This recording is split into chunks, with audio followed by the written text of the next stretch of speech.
3 years ago, Frieza got his own movie.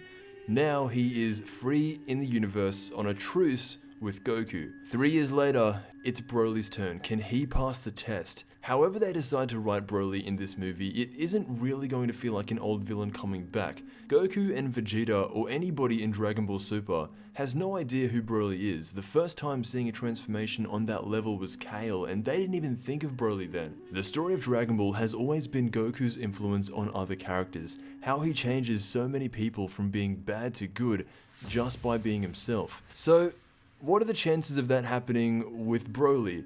Since this is a new take, a reimagining of who Broly the legendary Super Saiyan is, how evil is he really going to be? It's not going to be, or at least I hope, the same Broly with his character from Dragon Ball Z, where you couldn't even talk to him without him wanting to rip your head off. Hopefully he's going to be toned down a bit, and maybe the modern day Broly can have a conversation, but even if not, Frieza is going to be in this film.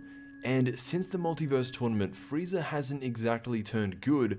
He is actually the one character who has worked with Goku that so far hasn't completely turned over, and don't expect him to, at least anytime soon.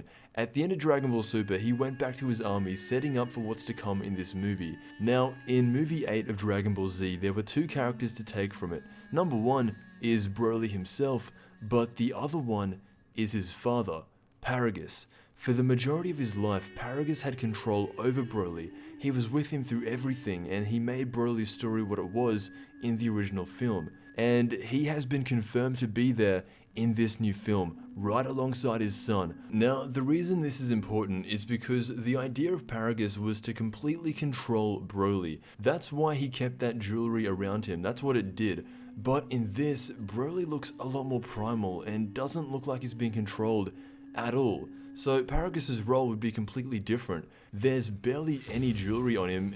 In fact, in the new poster, Broly actually looks injured. He is not a well man. From the limited amount of space we can see him in, he has two pretty big cuts, one on his face and another huge one around his arm.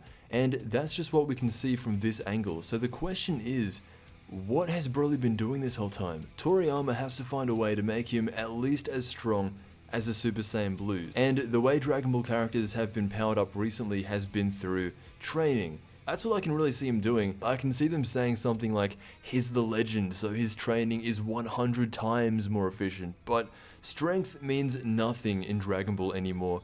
Goku has the Angels and Xeno on his side now. And regardless of what happens, at the end of the day, the biggest question I have is, will Broly die? Or will he stay? Goku has changed so many people throughout the series. Yamcha, Tien, Piccolo, Vegeta, Majin Buu was more Hercule, but even Frieza is not as much as a threat as he used to be. Will the same thing happen with Broly? He is a Saiyan, and Dragon Ball loves its Saiyans in the modern day. I think he will become a good guy, not by the end of the film, but he will stick around and it will be a gradual process. This is not going to be the type of movie where Goku just fights a really strong enemy. There is going to be a little bit more depth here, and the story of Broly is going to play a huge part. So let me know what you think. What are Broly's chances of surviving Ultra Instinct, a god of destruction, an angel, Vegeta, and I wonder what Jiren will be doing in this film. I want to thank you so much for watching, and I'll see you in the next Dragon Ball video.